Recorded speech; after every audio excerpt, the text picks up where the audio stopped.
Hello, and welcome to the Community IT Innovators Technology Topics Podcast, where we discuss nonprofit technology, cybersecurity, tech project implementation, strategic planning, and nonprofit IT careers.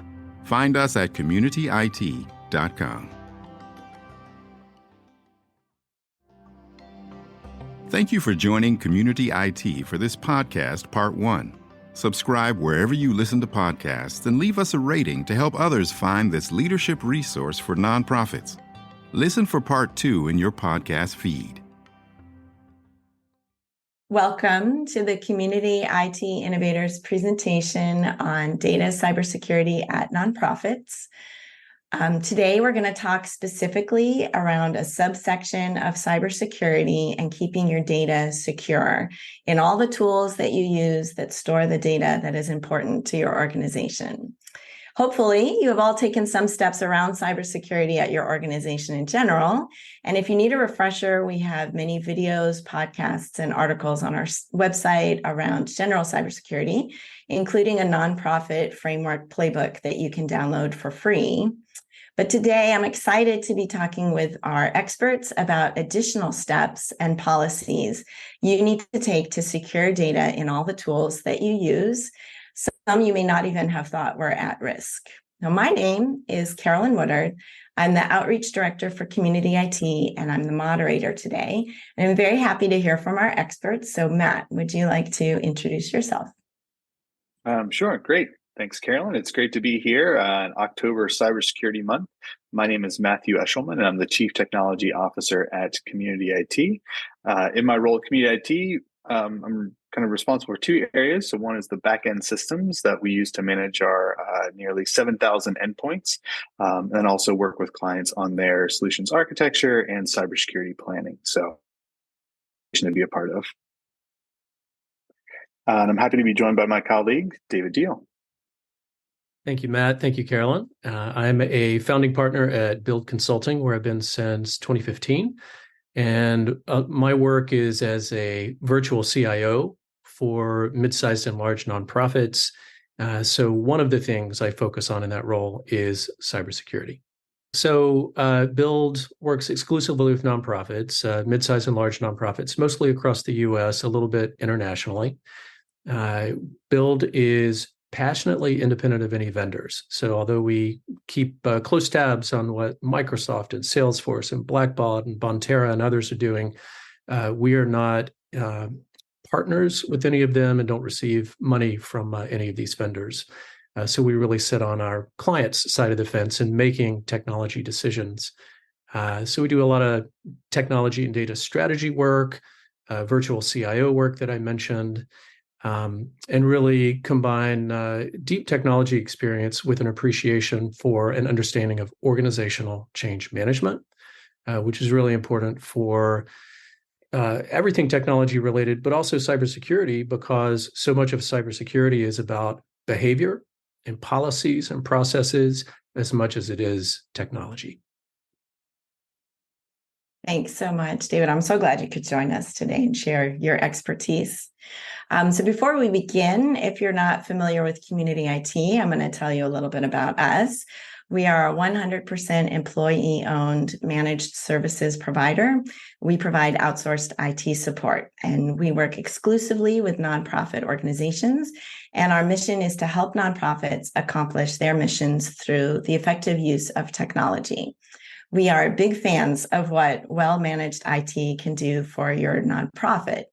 We serve nonprofits across the United States. We've been doing this for over 20 years.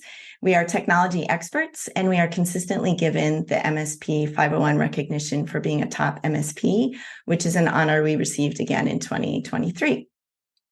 So I would like to remind everyone that for these presentations, Community IT is also vendor agnostic. We only make recommendations to our clients and only based on their specific business needs. We never try to get a client into a product because we get an incentive or benefit from that. We do consider ourselves a best of breed IT provider. So it's our job to know the landscape, what tools are available, reputable, and widely used.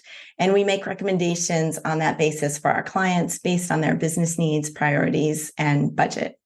So I wanted to talk a little bit about our learning objectives for today. At the end of the presentation today, we hope that you will understand what nonprofits need to do to secure your data, learn the common risks, learn best practices for data security, understand data governance, be familiar with cybersecurity technology, terms, and concepts. We're going to leave as much time as we can for Q&A, but you can submit your questions through the Q&A feature at any time, and I'll either break in to ask them if they're kind of timely with something our experts are talking about, or I'll save them for the end. All right, so we are going to start with a poll.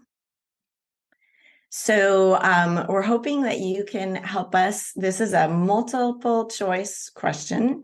Where do you store data? So we've got several answers here, and please answer all of them that apply. So you may have a custom database with SQL, Airtable, or other custom databases. You may store data in spreadsheets. I'm guilty of that right here. You may store data in an enterprise resource planning tool, a customer relationship management tool. Those are often also called a CRM. You may have an HR information system or HRIS. You might be storing your data in SharePoint and Google Drive. You may have a data warehouse. You may have something other completely where you're you're storing your data there, but it's a different system than the above, or it might not be applicable to you. You're either not at a nonprofit, you don't have any data. I don't know, but something else not applicable. And David, would you mind reading through the results? Yeah, sure thing. So one of the lowest ones on the list is data warehouse, only 6% of respondents. Next lowest was ERP, enterprise resource planning system. However, I bet if you apply the ERP label to financial accounting systems, even things like QuickBooks, that would be 100%. Let's see. The next lowest was custom databases, weighing in at 30%. And some others were spreadsheets, about 2/3 of people, CRM, about 70%, HRIS, about 39%, and SharePoint, Google Drive, 82%. Presumably the others are using Box, Dropbox, something like that. And then there was also a few people weighed in for other as well. Sorry, I think I cut that off a little bit early. Sorry about that, David. that is all right. I think the key point here, and it's a little bit of a trick question. Like we expected most people to check most of these boxes. Like this software, most organizations have really most of these types of systems, perhaps with the exception of custom databases and data warehouse, which are a little less common these days. And the main point is data is everywhere. It's in all of these systems, and it's in a lot of other systems as well. Which leads us into our first topic. So we wanted to give a little bit of an intro into what nonprofits need to do to secure their data and what practices should be in place in all instances, and then maybe some additional practices that should be considered for the most sensitive data. And I think, David, you also wanted to talk a little bit about, for this webinar, what we're considering data in the systems that we're talking about. Yeah, I think a couple of points I wanted to make at the beginning here are, if you are a cybersecurity expert, if that's your job, I'm not sure you'll get a ton from this webinar. We're really designing this webinar for people who are either IT practitioners who don't have much of a focus on cybersecurity yet, or perhaps non-IT leaders who are responsible for IT. And really our focus is on, here's some of the things you should be considering for your cybersecurity measures. We're not going very much into a deep dive into any of them. It's more of a broad scan of, here are the types of technologies, practices, processes you should be considering. Second thing I'll say is, this is primarily not about network infrastructure and securing infrastructure and devices. The idea behind this webinar was, there's something that often falls in the gap between what a nonprofit staff are responsible for and what a nonprofit's managed IT services provider or IT provider is responsible for. And we wanted to focus some on how are nonprofits coping with that and addressing that. Yeah, thank you for that. I would say that if you are a cybersecurity expert, it would make sense to follow David and Matt on LinkedIn because I'm sure you'll have a lot to talk about. But yes, for this webinar, we wanted to make sure to you make it accessible to people who need to manage this security and whatever level of security experience they have. All right, so Matt, I think you were going to ask David about some of these items. Yeah, so Dave, I think it was a good overview to frame security about data as kind of separate and distinct from kind of the traditional view of network security and kind of file and folder level security. So I was wondering if you could talk a little bit more about kind of that distinction and kind of how threats to business applications maybe a little bit different or have a different view on them than threats to your network infrastructure. Yeah, so we've outlined a few threats that we find to business applications here. One of the most well-known is ransomware. Although I'll say most ransomware deals with file systems, your Google Drive, your SharePoint, and encrypting files of that nature. So in all likelihood, that is something that an MSP is probably helping you with. I think when we think about business applications, data corruption is one of the things that can happen both intentionally or unintentionally. For example, accidental data deletion or intentional data deletion, for example, from a departing disgruntled employee. Most of these cloud systems only retain data for 30 days. So if something gets deleted and you don't recognize it for 30 days, what recourse do you have? Other possibilities include things like an errant upload or import of data that can also corrupt data in your database or application. I think another common threat to the business applications is really that the data will be stolen. Sensitive data will be stolen. I was the victim of this myself with DC Health Exchange, had a big data breach, and that has caused all kinds of troubles. That was data being stolen, from a database, from a business application. I think that is one of the big security risks there. Something else that is really on my mind these days is AI.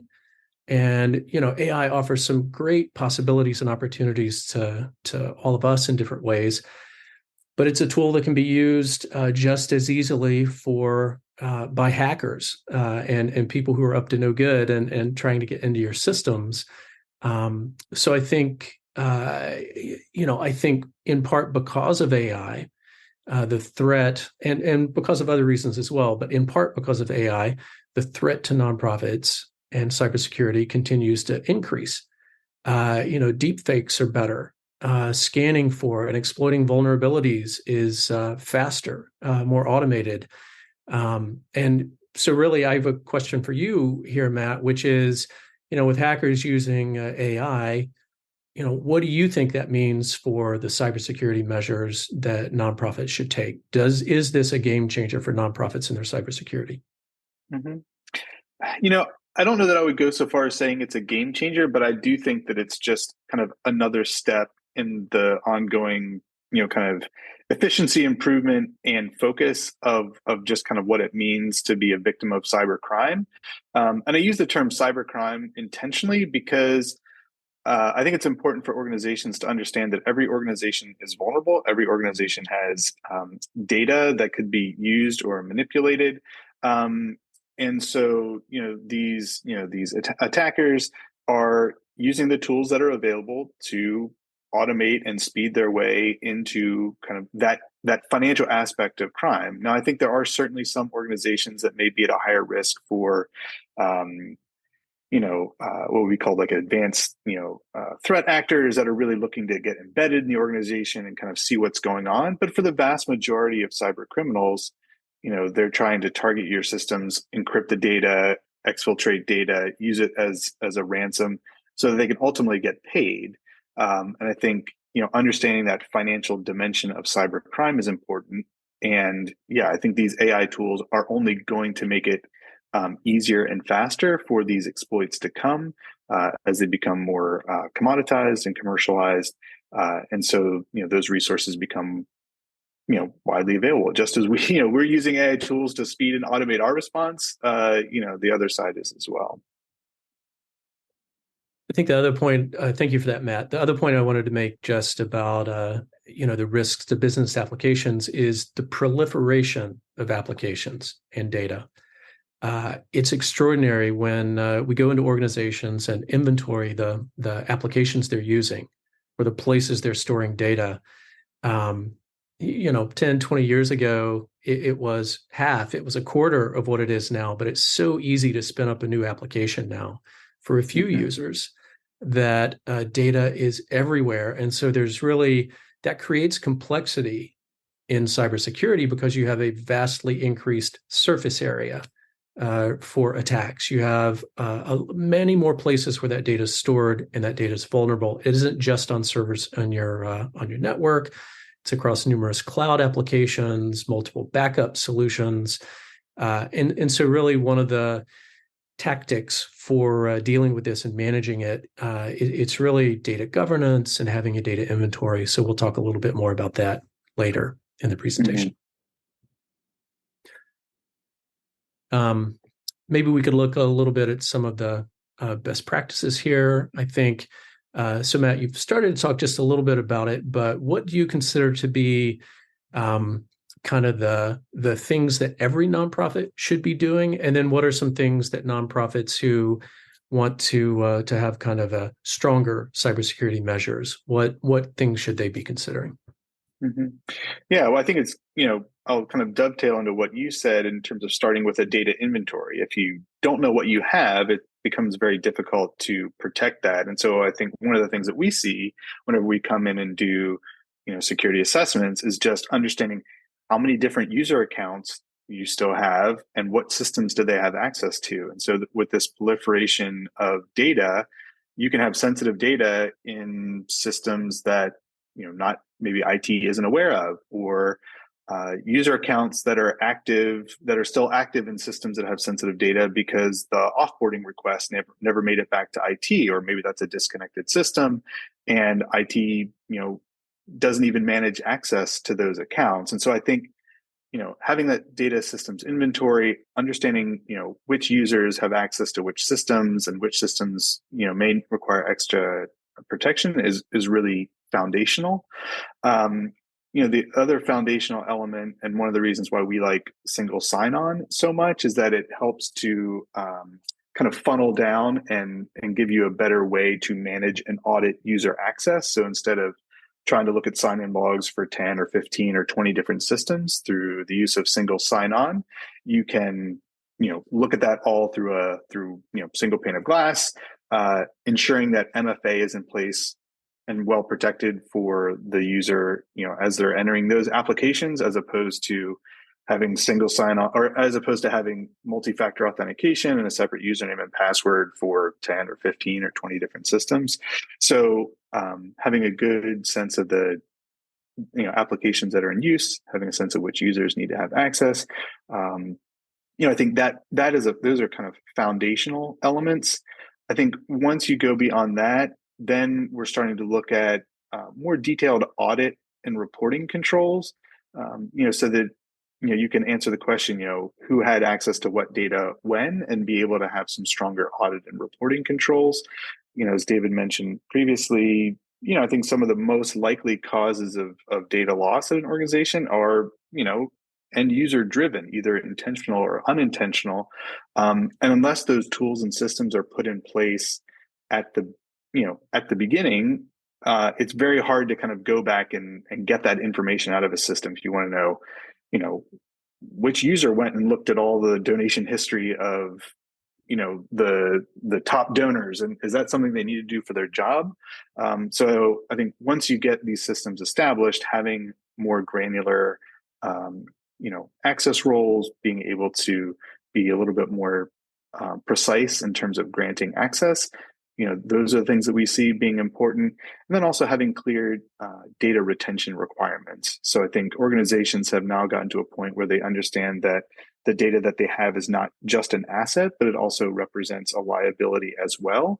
And so, if there's not a good reason to keep, some data in your organization, it's a good practice or a good idea to develop, that data retention policy that you can say, we absorb this information and we use it. And then at some point, if we don't have a legitimate use for it, we're going to, move it on so that, if and when we do get compromised, we only really have to do reporting against the organization, against the users in our system that we're actively engaged with, and not, people that we may have contacted, 20 years ago.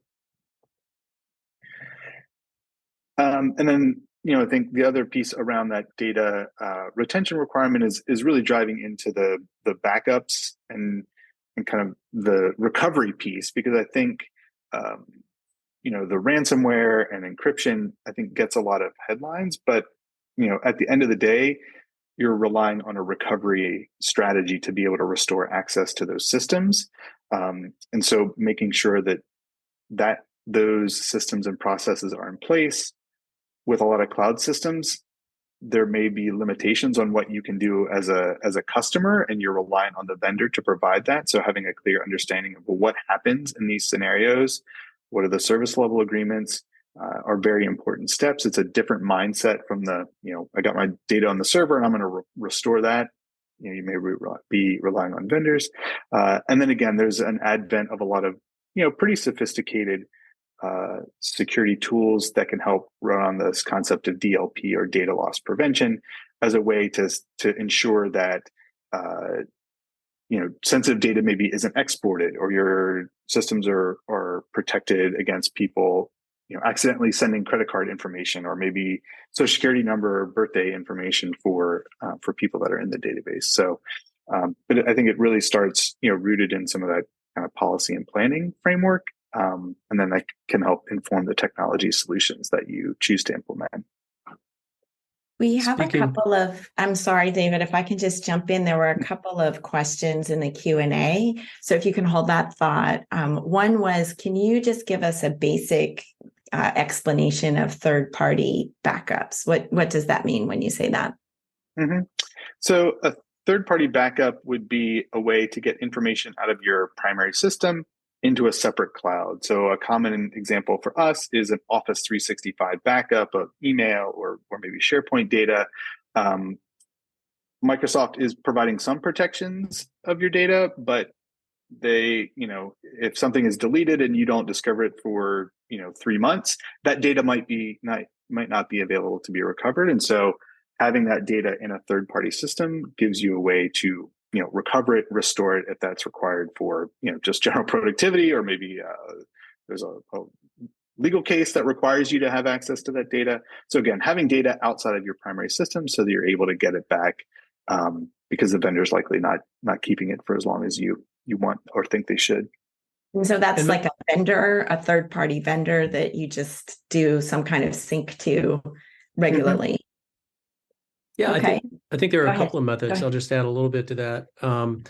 Like really any cloud system, including CRMs, Salesforce, Dynamics, really any system you're using, out of the box, you're depending upon that vendor's backup to kind of keep it running. And for the most part, it's a lot more reliable than I would say servers used to be when they were on, nonprofits networks. But they're not perfect. Data gets deleted, files get lost, et cetera. And the vendor backups are usually only good for a relatively short period of time. And so that's why you really need to consider, like, when might a third-party backup be warranted? This is not just in the domain of really large organizations to do this. Even a small nonprofit, even if you're not using a third-party backup tool, you might, for example, periodically do a manual export from your CRM, just to have another copy of that data somewhere secure. So I did want to mention that. I think, so I'll turn it back to you, Caroline. I think there's another question there. Yeah, there is another question. I see, Matt, that you're answering it, but I wonder if you might also answer it live. So a little bit more about single sign-on and the size that single sign-on makes sense as a tool. I don't know if that's an easy answer or if that's a specific question. So single sign-on is a way that you can use your kind of primary identity. You're logging into Office 365 or Google Workplace, and then you can use that identity to then access other systems that have this ability to be integrated. So you don't have to have a separate username and password to access Salesforce. For example, Salesforce trusts Google to authenticate you into that system. So unfortunately, the system configuration takes kind of basically the same amount of time to set up, whether you're a 10-person organization or whether you're a 100-person organization. So it can be a little bit expensive, to justify. Again, if you're a 10-person organization, at that size, we typically see organizations using password managers, which are helpful because they give you the ability to have, strong, unique passwords for all those different applications. So, starting with a password manager is a good idea. Once you become maybe at 25 people or larger, or maybe if you have a lot of different cloud applications, then single sign-on becomes maybe a little bit easier to justify. But again, the cost is kind of the same to set it up, whether you're a 10-person organization or a 100-person organization. No, that seems like good advice. So I think there are a lot of password managers out there, and you can get a pretty good one for what you need until you get a little bit bigger. Thank you, Matt. Thank you for joining Community IT for this podcast, Part 1. Subscribe wherever you listen to podcasts and leave us a rating to help others find this leadership resource for nonprofits. Listen for Part 2 in your podcast feed. Community IT does these free webinars and podcasts for our community, and we love sharing our knowledge and experience. If you have more questions or are having trouble with your IT at your nonprofit, please get in touch with us on our website, www.communityit.com, so we can start a conversation or schedule an assessment. Downloading any of our free resources there will get you signed up for our webinar reminders, and you can attend our next webinar in real time and ask our experts your own questions. If you love podcasts, please subscribe and leave us a rating to help others find this leadership resource for nonprofits.